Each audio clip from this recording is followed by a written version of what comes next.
الصلاة خير من النوم یا ایھا الذین آمنوا، اے ایمان والو، لیبلونکم اللہ بشیء، اللہ تعالیٰ ضرور بضرور تمہارا امتحان لے گا، بشیء من الصید، شکار کے ذریعے، تنالہ ایدیکم ورماحکم، تمہارے ہاتھ اس شکار تک پہنچ رہے ہوں گے اور تمہارے نیزے بھی اس شکار تک پہنچ رہے ہوں گے، لیکن تمہیں شکار کرنا حرام ہوگا۔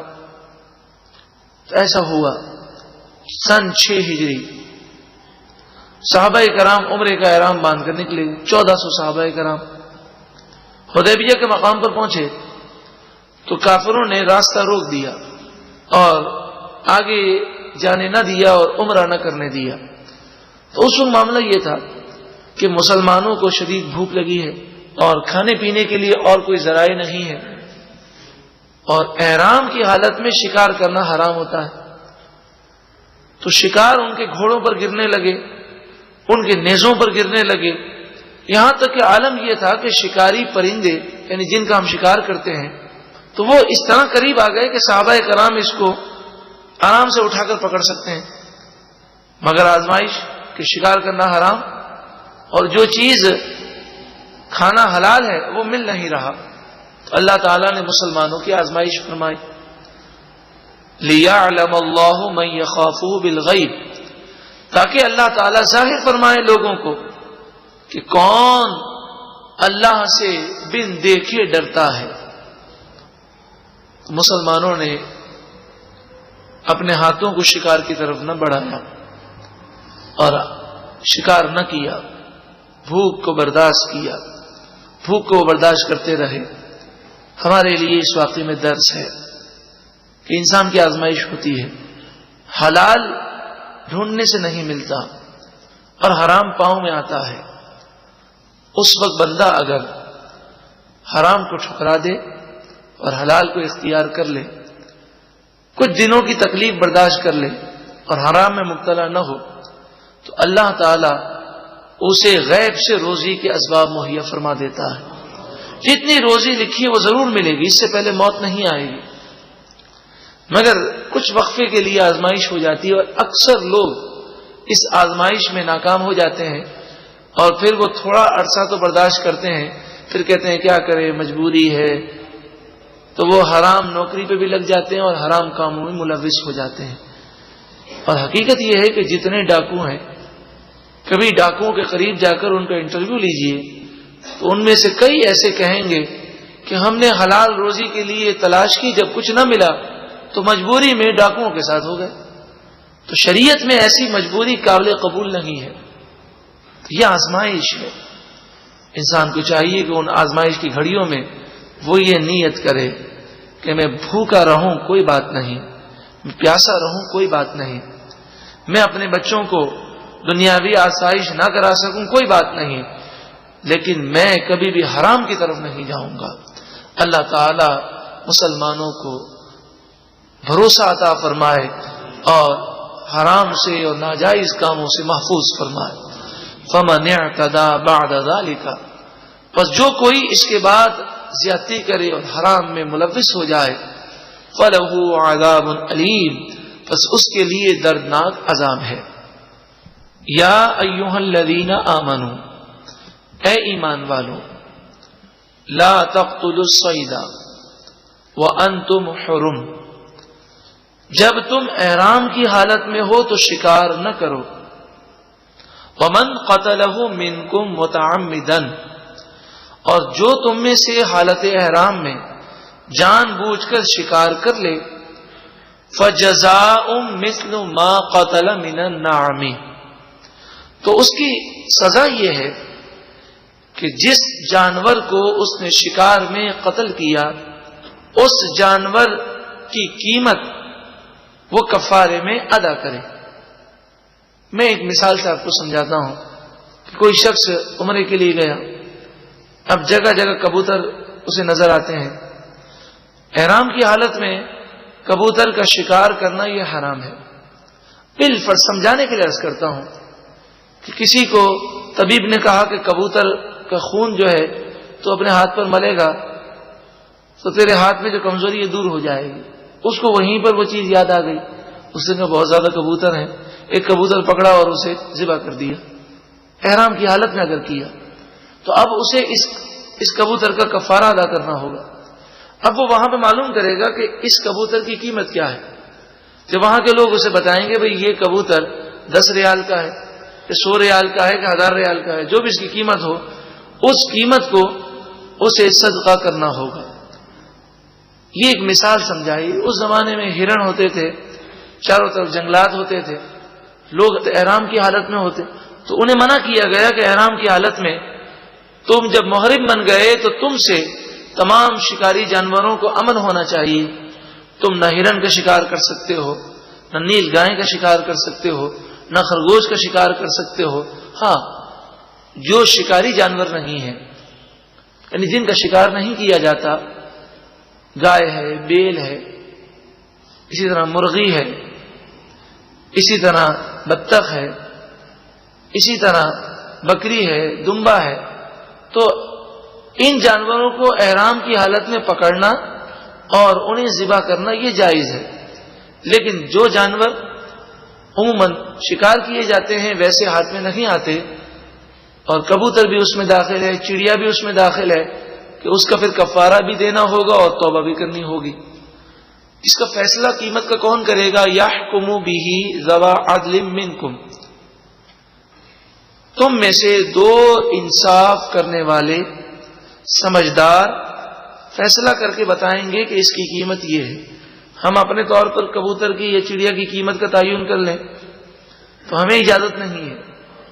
جو اس کی قیمت کے بارے میں معلومات رکھتے ہیں اور نیک شخص ہیں وہ بتائیں گے کہ اس کی احتیاطاً یہ قیمت بنتی ہے, آپ اتنا کفارہ ادا کریں. اب سوال یہ ہے کہ اس رقم کو وہ کس طرح خرچ کرے. تو فرمایا ہدیم بالغ الکعبۃ, ایک صورت تو یہ ہے کہ وہ حرم شریف میں اس رقم کی قربانی کر دے. اگر اس سے بکری یا دمبا یا بھیڑ آ جاتا ہو تو اس رقم سے حرم شریف میں ہی دم ادا کر دے اور اسے ذبح کر دے. او کفارۃ طعام مساکین, اور اگر یہ کیفیت ہو کہ اس کی رقم ایک بکری سے کم بن رہی ہے تو پھر وہ یہ کرے کہ غریبوں میں اس رقم کو اس طرح تقسیم کرے کہ ہر ایک کے ہاتھ میں اتنی رقم آئے جو صدقہ فطر کی رقم ہوتی ہے. مکہ مدینے میں صدقہ فطر کی رقم تقریباً 3.5 ریال 4 ریال ہوتی ہے, اور پاکستان میں صدقہ فطر کی رقم تقریباً 40 روپے 45 روپے بنتی ہے. تو جو بھی رقم ہو اگر وہ وہاں پر ادا کرے گا تو وہاں کے حساب سے دے گا, یہاں پر ادا کرے گا تو یہاں کے حساب سے دے گا. مطلب یہ کہ مثال کے طور پر 400 روپے بنے تو 40 روپے 10 مسکینوں میں تقسیم کر دے. 800 روپے بنے تو 40 روپے وہ 20 مسکینوں میں تقسیم کر دے. تو یہ جو تقسیم ہوگی اس رقم کی تقسیم اس طرح ہوگی کہ کم از کم ایک غریب کو صدقہ فطر کی رقم سے کم نہ ملے, زیادہ مل جائے تو کوئی حرج نہیں. مسئلہ پھر ذہن میں رہے, احرام کی حالت میں اس نے شکار کر لیا تو اس شکار کی قیمت کا تعین وہاں کے 2 نیک لوگ کریں گے, اور پھر وہ قیمت اگر بکری کی قیمت تک پہنچتی ہے تو افضل یہ ہے کہ وہ وہاں پر دم دے دے حرم شریف میں بکری کا, اور اگر وہ دم دینا نہیں چاہتا یا قیمت اس سے کم ہے تو وہ اس رقم کو غریبوں میں تقسیم کر دے. وہاں بھی کر سکتا ہے, یہاں آ کر بھی کر سکتا ہے. جب غریبوں میں تقسیم کرے گا تو کم از کم ہر غریب کو صدقہ فطر کی رقم ملنی چاہیے. اس سے زیادہ مل جائے تو کوئی حرج نہیں, اس سے کم نہ ہو, اور کسی کی یہ بھی طاقت نہیں. پھر وہ کیا کرے؟ او عدل ذالک الصیام, تو وہ اس کے بدلے میں روزے رکھے. اب روزے کتنے رکھنے ہوں گے تو یہ دیکھا جائے گا. مثلا 400 روپے خرگوش کی قیمت بنی تو 400 روپے میں 10 مسکینوں کو 40 روپے دے سکتے ہیں, تو اس سے 10 روزے رکھنے ہوں گے. اور اگر اس کی قیمت 800 روپے بنی تو اسے 20 روزے رکھنے ہوں گے. اگر اس کی قیمت 1200 روپے بنی تو اسے 30 روزے رکھنے ہوں گے. اس طرح جو قیمت بنے وہ صدقہ فطر کی رقم سے تقسیم کیا جائے. فی زمانہ 40-45 روپے سے تقسیم کریں اور پھر دیکھ لیں کہ یہ کتنے آدمیوں میں تقسیم ہو سکتی ہے. اب وہ اتنی رقم تو نہیں رکھتا تو اس کے بدلے میں اتنے روزے رکھ لے. لیذوق وبال امری، اپنے گناہ کا وبال وہ چکھیں، اس لیے یہ حکم دیا گیا تاکہ آئندہ کوئی یہ گناہ نہ کرے. عفا اللہ عما سلف، یہ آیت نازل ہونے سے پہلے جو کچھ تم سے ہو گیا اس کا کفارہ نہیں دینا ہوگا، اللہ نے معاف فرمایا. ومن عادا، اب جو کوئی سرکشی کرے اور اس آیت کے نازل ہونے کے بعد بھی یہ کام کرے اور کفارہ بھی ادا نہ کرے، تو جان بوجھ کر یہ کرنا گناہ اور پھر کفارہ بھی ادا نہ کرنا تو یہ تو ڈبل گناہ ہے. فَيَنْتَقِمُ اللَّهُ مِنْهُ، تو اللہ تعالیٰ اس سے بدلہ لے گا. وَاللَّهُ عَزِيزٌ ذُو انتقام، اور اللہ غالب بدلہ لینے والا ہے، انتقام لینے والا ہے. مفسرین بیان کرتے ہیں کہ جو حج پر جائے، عمرے پر جائے، حج کرنا سعادت ہے، عمرہ کرنا سعادت ہے.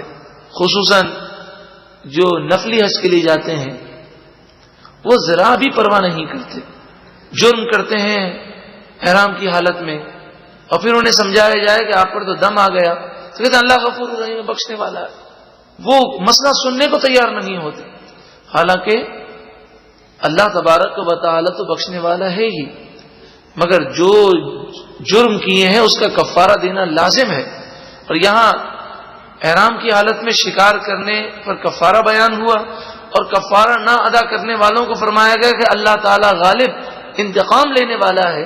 اس سے ان لوگوں کو ڈرنا چاہیے. اگر آپ نے حج کیا، عمرہ کیا اور کوئی جرم ہو گیا ہو، آپ کو جرم بھی یاد ہو اور کفارہ ادا نہ کیا ہو تو ابھی کفارہ ادا کرنے کی کوئی صورت کریں. یاد رکھیں کہ اگر کفارہ دم کی صورت میں ہے تو قربانی یہاں پر نہیں ہو سکتی، وہ دم آپ کو حرم شریف میں ہی ادا کرنا ہوگا. یا تو خود جا کے ادا کریں یا پھر وہاں کوئی آپ کا رشتہ دار جانے والا ہو تو اس کے ہاتھ رقم بھجوا دیں، یا اگر رشتہ دار وہیں رہتا ہے تو اسے فون پر کہہ دیں کہ بھئی اتنے دم آپ ہماری طرف سے ادا کر دیں. احل لکم صید البحر، حلال کیا گیا تمہارے لیے دریا کا شکار، یعنی مچھلی کا شکار کرنا احرام کی حالت میں بھی جائز ہے. وطعامہ، اور مچھلی کا کھانا بھی جائز ہے. متاعا لکم، یہ مچھلیاں، یہ دریائی شکار تمہارے لیے سامان ہے. وللسیاحۃ، اور مسافروں کے لیے گزر بسر کرنے کا ایک بہترین ذریعہ ہے.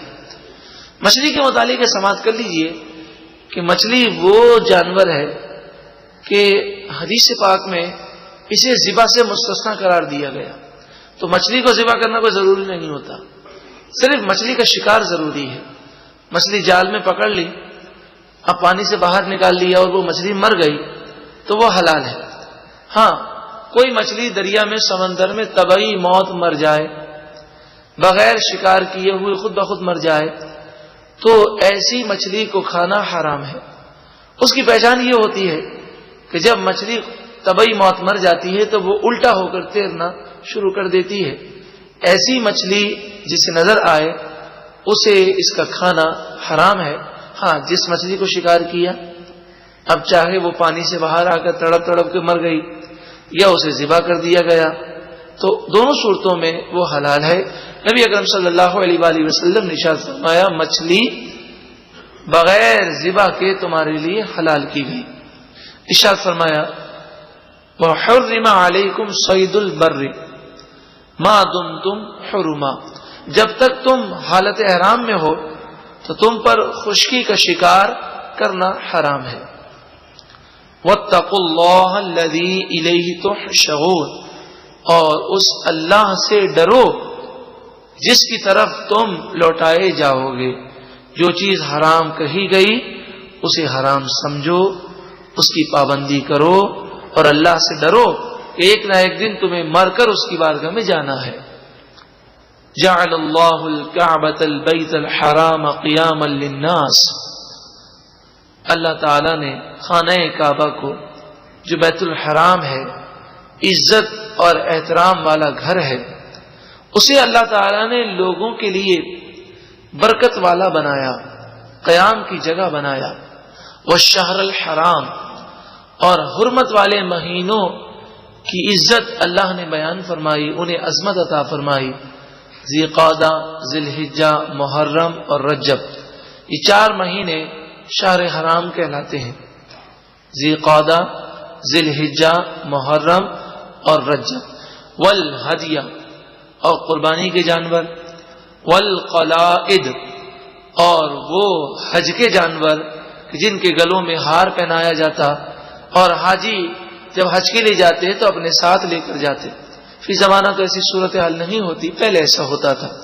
تو ان جانوروں کا احترام کرنا لازمی ہے، اسی لیے کہا گیا کہ قربانی کے جانور کو اچھے سے اچھا کھلایا جائے اور اس کا خیال رکھا جائے، اور ایسا نہ ہو کہ ہم قربانی کا جانور لا کر اس سے بے پرواہی کریں، اگر وہ بھوکا رہا یا اسے پانی نہ پیش کر سکے تو سخت گناہ ہوگا۔ اعلیٰ حضرت امام اہل سنت فرماتے ہیں کہ جب جانور کسی کے پاس موجود ہو تو دن میں 70 مرتبہ اس کے پاس کھانا پیش کرے۔ کتنی دفعہ؟ 70 مرتبہ۔